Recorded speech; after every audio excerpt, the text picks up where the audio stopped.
हीरा भैया उनसे भी अनुरोध है कि बड़ी माला पहनाकर युवा मोर्चा के अनुवाद की अरुण जी जैन जी सभी लोग का स्वागत करें।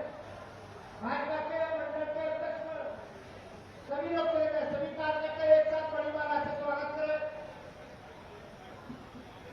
नगर पंचायत के पार्षद पप्पू तिवारी और पूरी टीम, यादव महासभा के हमारे कार्यकर्ता का भी आए और स्वागत करें।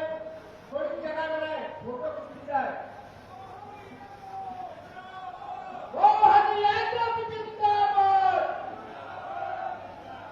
मोहन यादव जिंदाबाद, नरेंद्र मोदी जिंदाबाद, नरेंद्र मोदी जिंदाबाद। स्वागत की बेला को हम यही बयान देते हैं और इस तुर्की के क्षेत्र में विकास की गंगा बहाने वाले मध्य प्रदेश सरकार के कैबिनेट मंत्री आदरणीय गौरव सिंह राजपूत जी को आमंत्रित करता हूं मैं आए और अपनी बात रखने की कृपा करें।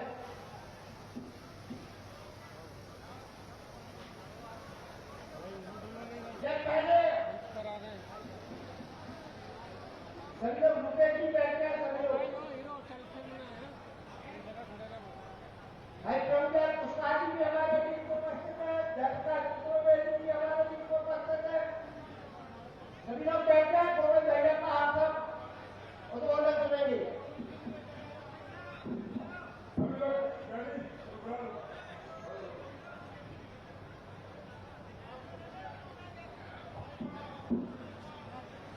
बोलो भारत माता की जय, जय श्री राम, जय जय श्री राम।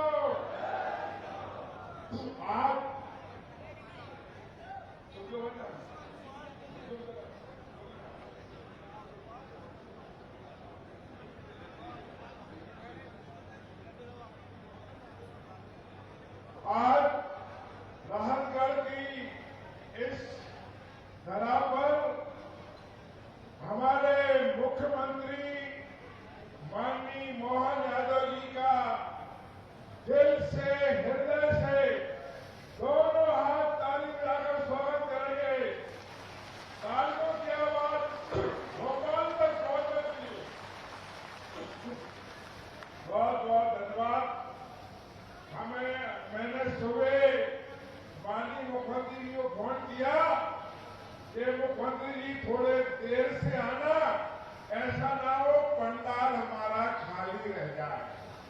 लेकिन वाह मुख्यमंत्री जी आदरणीय मोहन यादव जी, आपका चमत्कार है कि जनता आपको सुनने और देखने के लिए 9 बजे से मंच पर आकर बैठ गई थी। आदरणीय मुख्यमंत्री जी 9 बजे से बैठे हैं सब लोग। आपका पुनः स्वागत, वंदन, अभिनंदन। मंच पर विराजमान हमारे प्रत्याशी लता बामखेड़े जी, अध्यक्ष गौरव सिरोडिया जी, विधायक आदरणीय प्रदीप लालिया जी, आदरणीय शैलेंद्र जैन जी, हमारे विधायक जो अभी आए हैं बाहर से, 6 बार के विधायक राम निवास रावत जी, हमारे विधायक पीएन लोधी जी, हीरा भैया, हमारे आदरणीय महामंत्री प्रभारी उपाध्यक्ष मुकेश चतुर्वेदी जी, जयप्रकाश जी, पारुल साहू जी, अरुणोदय चौबे जी, अभिषेक भार्गव जी, हीरा भैया, नारायण कविमंत्री जी, पूर्व विधायक वीरेंद्र पाठक जी, श्याम तिवारी जी, हमारे संयोजक प्रभुदयाल पटेल जी, राम कुमार बप्पू तिवारी जी, गोविंद सिंह कुर्मी मटियाला, अजब सिंह यादव, विनोद ओसवाल, दही कुरैशी, दीपक जैन, हमारे नेकिरा भट्टी जी, राहुल गोस्वामी, जो सभी अब तो रह गए, क्षमा करना क्योंकि मुख्यमंत्री जी को जल्दी से, आज चुनाव का आखिरी दिन है तो मुख्यमंत्री जी को बाहर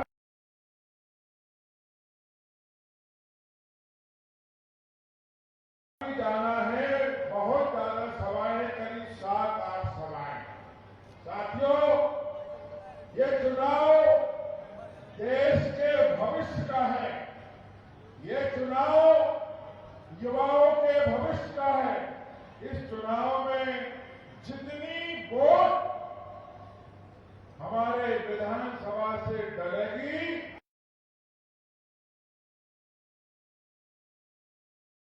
ये वोट लता वानखेड़े जी के साथ साथ सीधे प्रधानमंत्री नरेंद्र मोदी जी को दी जाने वाली वोट होगी। साथियों, मैं ज्यादा नहीं बोलूंगा, हमारे मुख्यमंत्री जी को हम लोग सुनेंगे। हम मध्य प्रदेश की विधानसभा की, लोकसभा की बात करेंगे। आज 3 बातें मैं कहूंगा, छोटी बात। एक समय था जब पहला चुनाव 2014 का हुआ तो एक नारा लगा, घर घर मोदी, हर हर मोदी, हर हर मोदी, घर घर मोदी। तो क्या हुआ? मोदी जी घर घर पहुंच गए। आज हर घर में प्रधानमंत्री आवास है, हर घर में गैस का चूल्हा है, हर घर के सामने पानी की टंकी, टोटी लग गई। सब चीजों से मोदी जी घर घर पहुंच गए। 2019 का चुनाव हुआ तो नारा आया, मोदी है तो मुमकिन है, मोदी है तो मुमकिन है। तो मोदी जी ने 500 साल पुराना राम मंदिर का मंदिर न केवल निर्माण करा के दिखा दिया, बल्कि भगवान रामलला राम मंदिर में विराज गए। 370 की धारा हटवा दी। मोदी है तो मुमकिन है, ये करके दिखा दिया। अब मोदी है, अब चल रहा है मोदी की गारंटी। तो मोदी की गारंटी तो सब कुछ है, लेकिन एक बात जो पूरा देश नहीं, पूरी दुनिया देख रही है कि मोदी की गारंटी है कि भारत पूरे विश्व में तीसरे नंबर की आर्थिक व्यवस्था के रूप में उभर कर आया। ये मोदी की गारंटी है। मत भारत पूरा देश के छिद्र पे लहराएगा, ये मोदी जी की गारंटी है। ये चुनाव मोदी जी का चुनाव। प्रत्याशी के बारे में ज्यादा नहीं बोलना चाहता। हमारी लता वानखेड़े जी हैं, 3 बार की सरपंच रही और आपके सामने है। पंचायत का इनको ज्ञान है, छोटी छोटी बातों को ज्ञान है। आप इन्हें पार्लियामेंट में पहुंचाओगे तो आपकी हर समस्या से अवगत है और पूर्ण कराएंगे। और कांग्रेस का प्रत्याशी कौन है? कांग्रेस के प्रत्याशी के बारे में जरा जरूर सुन लो। ललितपुर का है, उत्तर प्रदेश का। जीवन में 3 चुनाव लड़ा और तीनों चुनाव बम्पर वोटों से हारा। 3 चुनाव 3 पार्टियों से लड़ा, तीनों पार्टियों ने चुनाव हारा। एक चुनाव तो 1,05,000 से हारा कांग्रेस से, ललितपुर से। ऐसे 3 बार हारे प्रत्याशी को अगर 3 लाख वोटों से कम हराओगे, उसको अच्छा नहीं लगेगा। इसलिए मेरा निवेदन है, 3 लाख से ऊपर, 4 लाख से उसको हराकर मध्य प्रदेश से विदा करो उत्तर प्रदेश के लिए। यही मेरा निवेदन है। क्योंकि हम सब लोग यहाँ माननीय मुख्यमंत्री को सुनने आए हैं, उनको सुनेंगे। आप सबका बहुत बहुत धन्यवाद, बहुत बहुत नमस्कार। अब मैं उस व्यक्तित्व को आमंत्रित करता हूं जिन्होंने मुख्यमंत्री की शपथ लेते हुए इस मध्य प्रदेश के अंदर खुले में बिक रहे मास्क को बंद कराने का काम किया। जिस चुंगों के माध्यम से हमारे होमगार्ड छात्र पढ़ नहीं सकते थे, उन चुंगों को तोड़ने का काम किया। कि उस प्रदेश के मुख्यमंत्री को मैं आमंत्रित करता हूं जिन्होंने मध्य प्रदेश के अंदर विद्यासागर का विद्यालय लेने का काम किया, जिन्होंने रानी लक्ष्मीबाई के नाम से सागर के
साथ मंच पर विराजमान अभी जिनने अपनी बात विस्तार से कही, यहाँ के विधायक और हमारी सरकार के लोकप्रिय मंत्री माननीय गोविंद राजपूत जी, आपका भी अभिनंदन है, वंदन है। इस मंच पर जरा तालियां बजाते रहना, मैं नाम बोलते जा रहा हूँ लगातार। गौरव सिरोठिया जी, जिलाध्यक्ष भाजपा, प्रदीप लालिया जी, विधायक नरियावली, मुकेश चौधरी जी, प्रदेश उपाध्यक्ष सेक्टर प्रभारी, श्रीमती लता वानखड़े जी, हमारी बहन जिनके कारण यहाँ इकट्ठा हुए, जोरदार लता वानखड़े जी का। इस अवसर पर श्री जयप्रकाश चतुर्वेदी जी, विधायक शैलेंद्र जैन जी, विधायक वीरेंद्र सिंह जी, राम निवास जी, जोरदार तालियां वाले राम निवास जी सहित सभी विधायकों के लिए। राम निवास जी प्रदेश कांग्रेस के कार्यवाहक अध्यक्ष रह चुके हैं, 6 बार के विधायक और भाजपा ज्वाइन कर चुके हैं। जोरदार तालियां। राम निवास जी पहली बार आए हमारे स्टूडियो में। इस अवसर पर यहाँ से हमारे पूर्व विधायक पारोल साहू, अभिनंदन करें पारोल साहू जी का। अभिषेक भार्गव, तालियां बजाते रहे। अभिषेक भार्गव जी, अरुणय चौबे जी, हीरा सिंह राजपूत जी, नारायण कबीरपंथी जी, श्रीमती मीना आदिवासी, डॉक्टर वीरेंद्र पाठक, अमित राय, मंडल अध्यक्ष श्याम तिवारी, प्रभु पटेल, राम कुमार तिवारी, नाम तो इतने सारे लिखे, सबको प्रणाम कर लेता हूँ। आप जोरदार ताली बजा करके पूरे मंच का अभिनंदन कर रहे हैं। चुनाव का आखिरी दिन है, चुनाव प्रचार का। आज सायंकाल 6 बजे बाद ये माइक से रैली निकालने से या प्रचार के सारे कामों से हम निवृत्त होंगे। और जैसे डॉक्टर के पास जाओ, वो पल्स देखता है और समझ लेता कि बीमारी है या सामान्य है। मैं गारंटी दे सकता हूं कि सागर का चुनाव भाजपा भारी बहुमत से जीत रही है, इस बात में कोई शक नहीं। और इस अवसर पर लाडली बहना भी बैठी है, आपका तो और वंदन अभिनंदन। कल ही 1250 की किस्त आपके खाते में डली है, सारी की सारी बहनाओं के लिए। और यहाँ किसानी का क्षेत्र भी है, किसान के लिए भी कितना ऊंचा सोचते नरेंद्र मोदी जी। किसान तो पहले भी थे।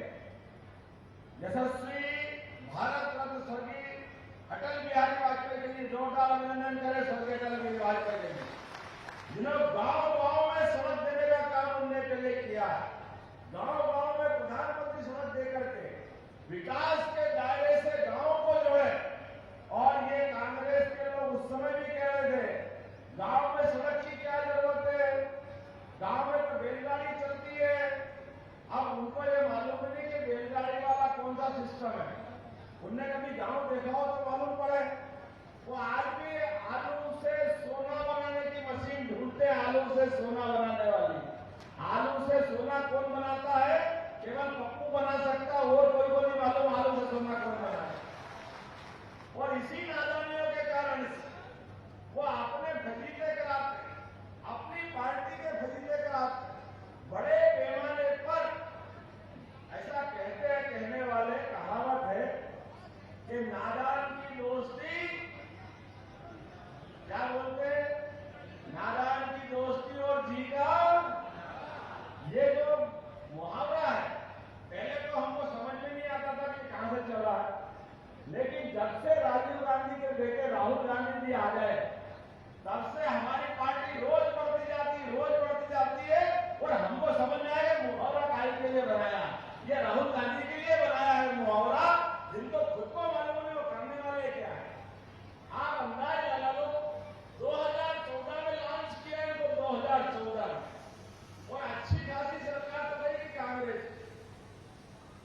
4 से 14 तक। इनको जैसे ही लॉन्च किया, धड़ाम से सरकार रही और 115 विधायक रहे। फिर भी मैंने फिर लॉन्च किया 2019 में, किसी हालत में अपनी बार ये हो जाएगा, वो हो जाएगा, पता नहीं क्या क्या कहा, और उनको राष्ट्रीय अध्यक्ष भी बना दिया। और परिणाम क्या आया कि 2019 में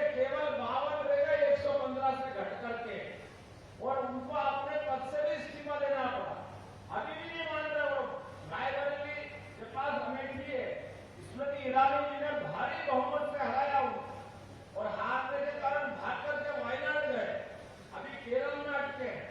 और अब मैं आपसे गारंटी दे सकता हूँ, केरल से आए थे अमेठी लड़ने, लेकिन स्मृति ईरानी के साथ आपके इस मुख्य सेवक ने हमने फार्म भरवाया और चुनौती दी कांग्रेस को, आ जाओ राहुल गांधी, आप में दम हो तो फार्म भर के देखो, आप चुनाव लड़के देखो। अरे मित्रों, इतने डरपोक निकले, चुनाव लड़के रिजल्ट आने की तो बात छोड़ दो, आते आते ड्राइवर से बोला गाड़ी पलटा ले, अब अमेठी चलेंगे नहीं, रायबरेली नहीं पहुंच गए। इनको अपने सीट के ऊपर, जहां वो कांग्रेस की वर्षों वर्षों से सीट, जहां उनके अपने पुरखे बताते कि हमारा वर्षों से राज है, वहां के ऊपर लड़ने की हिम्मत भी नहीं। और ये मान के चलो, 2019 में मोदी जी के खिलाफ जो बोला था, उनने अपनी कीमत चुकाई, केवल 52 लोग एक बस की सवारी ले गई। और अब फिर चुनाव हो रहा है, अभी बेन भाई पता नहीं क्या क्या बोल रहे हैं, निश्चित मानना अब एक टेम्पो की सवारी मिल जाएगी, टेम्पो की इतने विधायक, इतने सांसद कम होंगे, कांग्रेस के पते लगने वाले नहीं। मुझे इस बात को कहने में कोई गुरेज नहीं। राहतगढ़ के अंदर, अरे अभी मेरे को कोई भगवान राम की तस्वीर भेंट कर रहा है, कोई ने भगवान कृष्ण की प्रतिमा भेंट कर दी। आप कभी कांग्रेस की सभा देखना, आप उनके इस पूरे मंच पे उनकी हिम्मत नहीं है वो भगवान रामकृष्ण की जय भी बोल रहे। अरे इतना क्यों डरते हो? और रामकृष्ण से डरोगे तो आपको कहां जगह मिलेगी? भारत में तो जगह मिलने वाली नहीं है। बोला जय जय श्री राम। आप चुनाव में आते हो, जनता से वोट मांगते हो, जनता के बीच जाते हो और भगवान राम के नाम में डंडा लगाते हो। आप बताओ, रोज नाटक करते हैं, पता नहीं क्या क्या सोचते हैं। ये माता बहनें हमारी बेटी, इन माता बहनों के लिए कांग्रेस के नेता, प्रदेश के अध्यक्ष चलते चुनाव में बहन इमरती देवी के लिए कितना गंदा शब्द का उपयोग करते हैं। कभी कोई सोच नहीं सकता बहन बेटी के लिए इज्जत ये होना चाहिए, लेकिन वो सरेआम इज्जत उछालते हैं। और उनके बड़े बड़े नेता कमलनाथ, दिग्विजय सिंह, ये भी महिलाओं को कोई आइटम बताता, कोई कंचमाल बताता, कोई रस ढूंढता। ये बहन बेटी की इज्जत करने का सवाल है। बहन बेटियां कसम खा लेना, जो इनको बोलना तो बोलने दो, लेकिन चुनाव वाले दिन आपके मान सम्मान के खातिर पूरे प्रदेश में हवा चल रही है, उनको धूल चटा के एहसास कराएंगे कि बहन बेटी का अपमान क्या होता है, महिलाओं का अपमान क्या होता है, और वो भी दलित बहन का अपमान। कोई अंदाज लगा सकता है बहन बेटी के साथ ऐसा व्यवहार करे? लेकिन कांग्रेस के लोग घमंड से चूर, 7वें आसमान पे 17 लाख साल पहले हमने वो किस्सा याद करो, भगवान राम के काल में घमंड से चूर होकर के रावण ने सीता माता का अपहरण किया। लक्ष्मण रेखा की गलती कर दी थी माता सीता ने, केवल भगवान राम ने, भैया लक्ष्मण ने तो समझाया था, लेकिन जैसे जनता भोली होती है ऐसे ही अपने सीता माता भी भोली थी। वो समझिए भगवा देश में कोई भला आदमी है, कोई भूखा ब्राह्मण है, वो भिक्षा लेने के बहाने लाया। कांग्रेस के लोग ऐसी चालाकी करते शुरू से, अपने मतलब के लिए नए नए रूप रंग ला के आते हैं, नए नए रूप में आते हैं, लेकिन तब भी वही करते थे, आज भी वही करते हैं। रावण ने भी माता सीता का अपहरण करके घमंड 7वें आसमान पर था, जिसकी लंका सोने की थी, लेकिन 10-10 सिर से वो बात करने की हिम्मत रखता था, लेकिन घमंड माथे करके बोल रहा था। और हमने सबने देखा भगवान राम का रावण से युद्ध हुआ, और रावण से युद्ध में भगवान राम मारने लगे, एक एक करके कटने वाली गर्दनें वापस कट कट के जुड़ती गई। तो ये कांग्रेस के झूठे एक के बाद एक वापस बोलते जाते हैं, किस मुंह से बोलते पता ही नहीं चलता है। तो समझदार ने कहा, भाई साहब आप रावण को मारोगे, भगवान राम से कहा क्या आप रावण को मारोगे? रावण ऐसे मरने वाला नहीं है, रावण की मुंडी में मत लगाओ, इसकी नाभि में निशाना लगाओ, इसकी जान अपनी नाभि में है, कहते उसमें अमृत है, जैसे उसकी अमृत के ऊपर तीर लगाया ऐसे आप भी तीर लगाना, जो बोले बोले दो, इनके हाथ के पंजे पे इनका तीर लगेगा, अपने कमल के फूल का, अपने आप ठिकाने लग जाएंगे आपके माध्यम से।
तो बताओ आप 22 जनवरी के दिन भगवान राम का गर्भ में प्रवेश हुआ, ये आज अपनी 5 मई हो गई।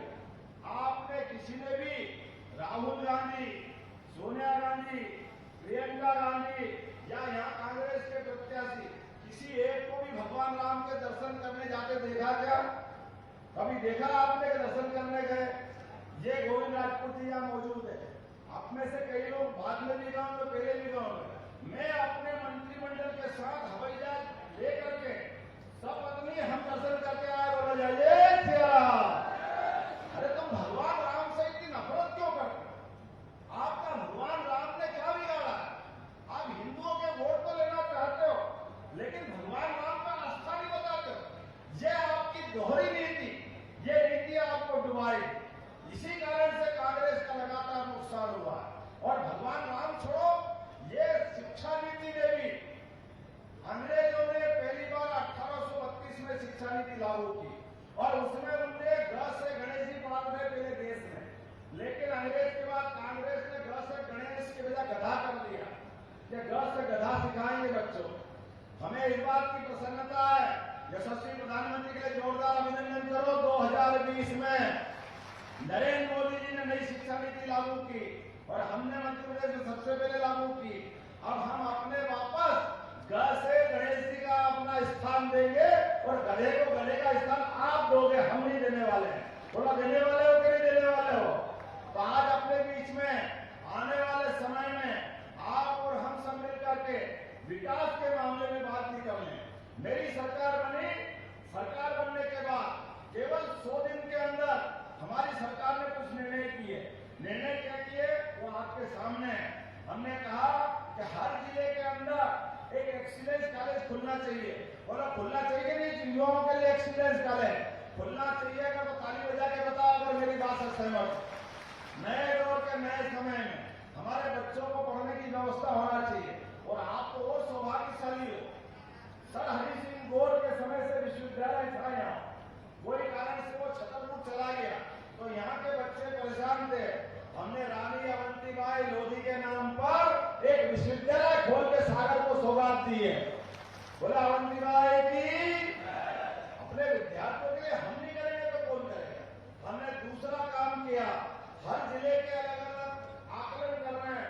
जिन जिले में संभावना रहेगी वहां उद्योग धंधे के लिए बड़े पैमाने पर इन्वेस्टर समिट कराएंगे, काम धंधे की व्यवस्था खोलेंगे और जेल बेतवा नदी लिंक योजना के माध्यम से 45,000 करोड़ से आपका ये पूरा बुंदेलखंड का बेड।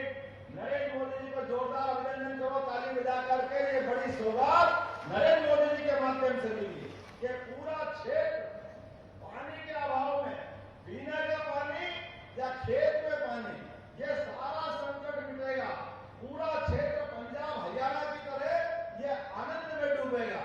इतना ही नहीं, आने वाले समय में आयुष्मान कार्ड किस किसने बनाया? हाथ खड़े करा जिसने आयुष्मान कार्ड बनाया। आप जिनके नहीं बने वो भी बनवा लेना। हमारी सरकार ने एक फैसला किया है, आयुष्मान कार्ड के माध्यम से कोई भी घायल एम्बुलेंस से घायल होकर के हॉस्पिटल पहुंचेगा और हॉस्पिटल में उसका इलाज होगा और लगा के इसकी गंभीर बीमारी है, इनको सागर, ग्वालियर, इंदौर, भोपाल, दिल्ली पहुंचाना है। अब आपको अलग से चिंता मत करना। कांग्रेस के लोग हेलीकॉप्टर शोक मोज के लिए लेते थे, हमने तय कर लिया हर गरीब की जान बचना चाहिए। डॉक्टर और कलेक्टर तय कर लेगा तो इस राहत दल में हेलीकॉप्टर उतरेगा और उस मरीज को ले जा करके जहां डॉक्टर कहेंगे वहां पहुंचाएंगे। गरीब की जान बचाना जरूरी है, हेलीकॉप्टर का शोक मोज करना जरूरी है। गरीब की जान बचना चाहिए। ये गरीब की इज्जत करने वाली सरकार है। आप बताओ अभी राहुल गांधी कैसे मजाक करते हैं, कैसे टिप्पणी करते हैं? वो कहते हैं हमारी सरकार बना लो, एक झटके में गरीबी दूर कर देंगे।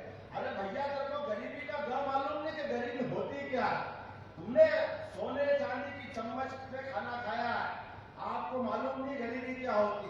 और आपके इतिहास को देखो तो आपकी मम्मी ने 10 साल सरकार चलाई, अपने खानदान की तरफ देख लो, वो गरीबी दूर नहीं कर पाई।